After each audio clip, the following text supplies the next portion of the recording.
우리가 신명기 말씀이 이제 시작했는데 오늘은 신명기 2장 말씀입니다. 내게 부족함이 없었느니라 라는 제목의 말씀입니다. 40년 동안 내게 부족함이 없었느니라, 이것이 여호와의 말씀이, 여호와께서 택한 선민 이스라엘, 여호와께서 복을 주실 것을 말씀하시고 약속하시고, 여호와께서 아브라함과 이삭과 야곱의 여호와가 되시고 야곱의 12아들을 통해서 민족의 복을 이루시는데 이스라엘 민족, 이스라엘 나라를 이루게 하시고 택한 백성인 이스라엘 백성들에게 그들의 모든 필요했을 것을 채우시며 공급하는데, 오늘 신명기 말씀 1장에서도 이제 2장 말씀과 더불어서 광야 가운데, 광야 생활 가운데 여호와께서 함께 하시고 그들의 모든 필요했을 것을 채우신 것을 말씀하시고 광야 생활 가운데 그들을 지키시고 보호하시고 인도하셨습니다. 그런데 그 결론이 뭐예요? 광야 40년 생활 동안 부족함이 없었느니라, 이것이 여호와의 말씀이요, 여호와의 선언이에요. 부족함이 없었다고 말씀하십니다. 그것은 무엇을 의미합니까? 여호와께서 채워주시되 넘치도록 풍성하게 쓰고도 남음이 있도록 채워주셨다는 거예요. 여호와께서 이스라엘 백성의 모든 필요를 때를 따라 채우시고 때를 따라 돕는 은혜를 베푸시고 때마다 일마다 평강의 삶으로 지키시고 인도해 주신 것입니다. 그래서 오늘 내게 부족함이 없었느니라 이렇게 말씀하시면, 이렇게 선언하시면 우리는 그 은혜를 입은 사람으로서 어떻게 해야 됩니까? 내가 부족함이 없으리로다, 이렇게 고백해야 되지 않겠습니까? 내가 부족함이 없습니다 라고 고백해야 될 것 아닙니까? 근데 이스라엘 백성들은 여호와께서는 모든 필요하실 것을 채워주셨고 은혜를 베풀어 주셨고 풍성한 삶으로, 생명의 삶으로 그들을 지키시고 보호하시고 인도하셨고 그 모든 일을 행하신 일 후에 그 행하신 일에 대해서 한마디로 결론적으로 내게 부족함이 없었느니라 이렇게 말씀하셨는데, 이스라엘 백성들은 부족한 거예요. 원망하고 불평불만하고 시험하고 여러 번 여호와를 시험합니다. 여러분, 여호와께서 베푸신 은혜에 대해서 감사하는 자와 감사하지 않는 자의 삶은 전혀 다르다는 것이죠. 감사하는 자는 모든 영광을 여호와께 돌립니다. 그러나 감사하지 않는 사람은 원망하고 불평불만하는 것입니다. 오늘 말씀 보니까 이제 이들이 광야 생활 가운데 세일산에 이르게 되는데 여호와께서 이 땅을 한 발자국도 너에게 주지 않을 것이다. 너희로 인하여서 세일 족속이 두려워할 것이다. 그러나 이 땅을 너에게 한 발자국도 주지 아니하리라. 그 이유는 이는 이 땅을 에서에게 기업으로 주었음이니이다. 무슨 말씀이 생각납니까? 아브라함과 이삭과 에서가 아니라 아브라함과 이삭과 야곱의 여호와가 되셨잖아요. 본래는 이 이삭의 쌍둥이 아들이 에서와 야곱이었고 장자, 첫째, 마지, 초태생인 그 에서가 장자의 명분을 가지고 태어났고 장자의 축복권을 가지고 있었어요. 그런데 에서가 이 장자의 명분과 장자의 축복을 경홀히 여기고 가볍게 여기고 아무렇지도 않게 여기고 가치 없는 것으로 여기고 식물, 팥죽 한 그릇만도 못하게 여겨서 형의 장자의 명분을 내게 팔라는 그 동생 야곱의 말에 붉은 죽 한 그릇으로 장자의 명분을 팔아버렸어요.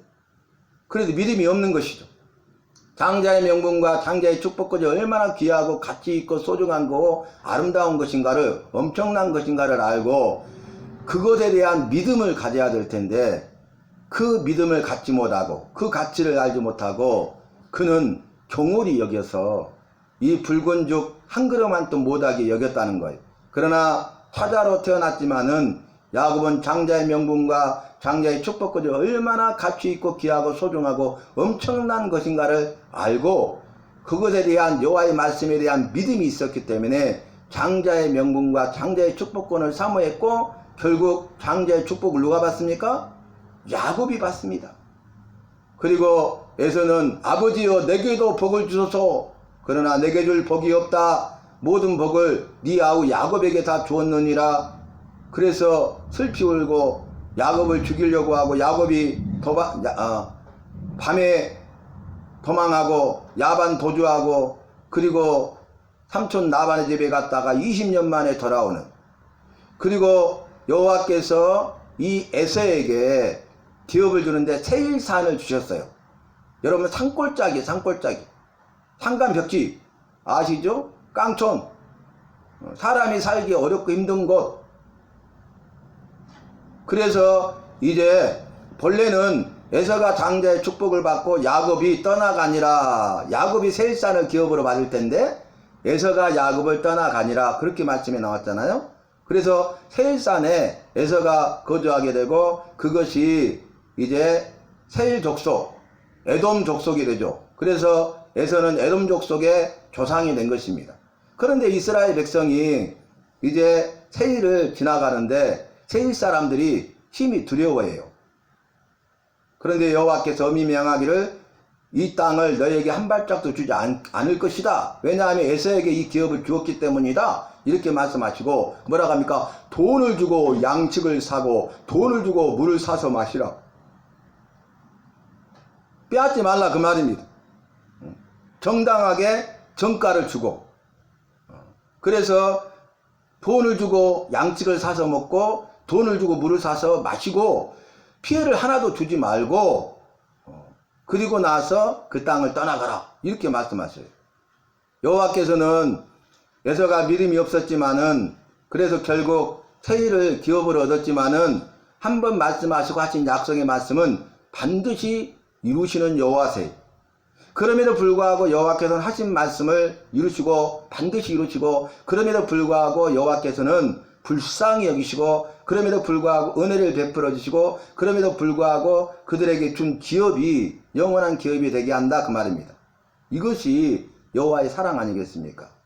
우리에게 나에게도 마찬가지, 우리에게 나에게도 여호와께서 말씀하신 것들을 반드시 이루십니다. 그리고 여호와께서 그럼에도 불구하고 나 같은 죄인을 긍휼히 여기시고 은혜를 베풀어 주시고 모든 필요하실 것을 채워주시고 기업을 주시되 영원한 기업이 될 수 있도록 지켜주신다 그 말입니다. 이것이 죄인된 우리를 향한, 죄인된 나를 향한 여호와의 사랑이 아니겠습니까? 그러면서 그들과 다투지 말라. 아니 힘이 두려워하니까 강자가 누구예요? 이스라엘이고 약자가 누구예요? 세일 족속이잖아요. 그러면은 그냥 빼앗아 먹을 수 있잖아요. 다툴 수 있잖아요. 싸울 수 있잖아요. 그런데 또 못을 박아요. 뭐 하라고요? 다투지 말라. 그들의 땅은 한 발자국도 너에게 주지 아니하리니 이는 내가 세일산을 에서에게 기업으로 주었음이라. 그렇게 말씀하세요. 또 6절에서는 너희는 돈으로 그들에게서 양식을 사서 먹고 돈으로 그들에게서 물을 사서 마시라. 이렇게 말씀하세요. 이 여호와께서 지금 이스라엘 백성들에게 하신 말씀에 대하여 이스라엘 백성들이 믿음을 가지고 순종하잖아요. 그러면 뭘 받을까요? 복을 받아요. 아니 그냥 거저 주라고 할 수도 있잖아. 우리가 더 강하잖아. 힘이 있잖아. 양식을 달라 할 수 있고 물을 달라 할 수도 있잖아. 그리고 우리는 어떻게 보면 형제국이잖아.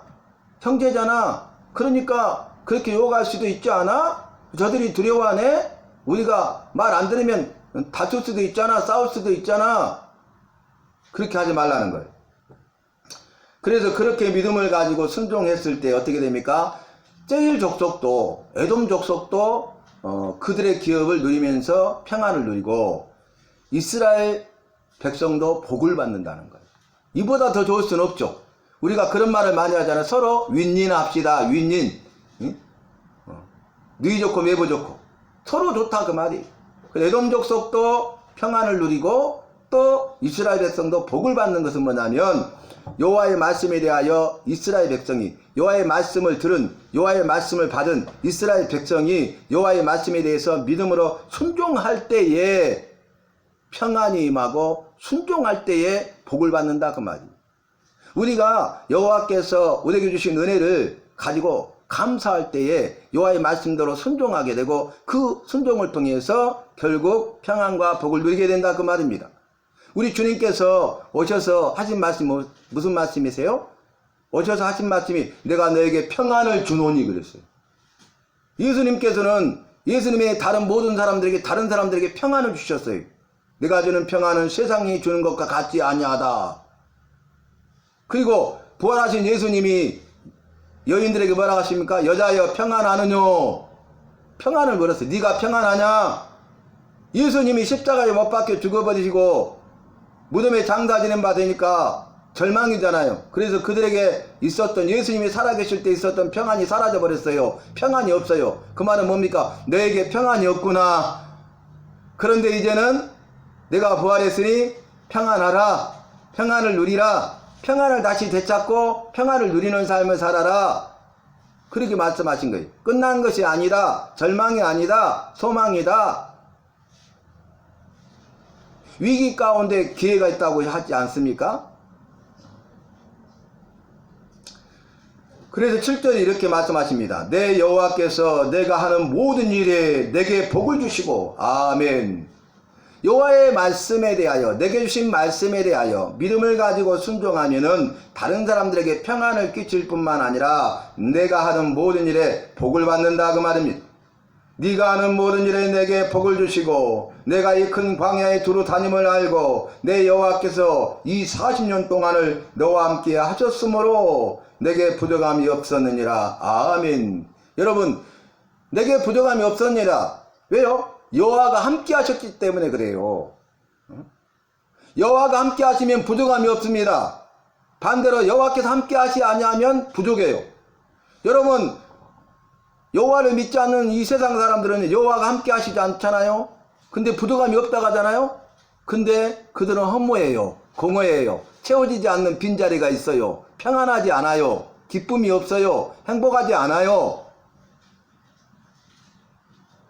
그런데 이 세상 모든 것은 없어도 여호와가 함께 하시는 사람은 여호와가 주시는 복을 받아서 여호와가 함께하는 사람은 부족함이 없는 거예요. 왜냐하면 여호와께서 우리의 모든 필요하실 것을 채우시며 공급하시기 때문입니다. 일용할 양식을 채워주시기 때문에 그렇습니다. 광야 40년 동안 일용할 양식을 주셨잖아요. 주기도문에 너희는 이렇게 기도하라. 주님이 가르쳐주신 기도문에도 우리에게 일용할 양식을 주옵시고 만나로 먹이시고 메추라기로 먹이셨잖아요. 반석의 물로 마시우게 하셨잖아요.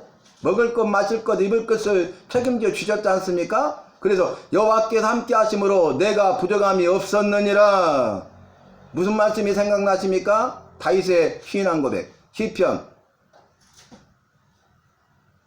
21편, 23편이죠. 여호와는 나의 목자시니 내가 부족함이 없으리로다. 내 단이 넘치나이다. 그러므로 내가 여호와의 집에 영원히 거하리로다. 여호와가 함께 하시니까 내가 부족함이 없고 여호와가 함께 하시니까 내 단이 넘치고 이걸 채웠기 때문에 여호와와 함께하면 내 잔이 넘치고 내가 부족함이 없기 때문에 내가 여호와의 집에 영원히 거하겠습니다. 여호와와 함께하는 삶을 살겠습니다. 여호와와 동행하는 삶을 살겠습니다. 그런 신앙 고백 아니겠습니까? 저와 여러분도 오늘 말씀을 기억하면서 내게 주신 말씀에 대하여 믿음을 가지고 순종함으로 다른 사람들에게 평안을 끼치고 그리고 하는 모든 일에 복을 받아서 부족함이 없는 삶을 살고 그래서 주님 앞에 영광 돌리는 믿음으로 승리하는 말씀대로 행하는 우리 모두가 되시기를 바랍니다.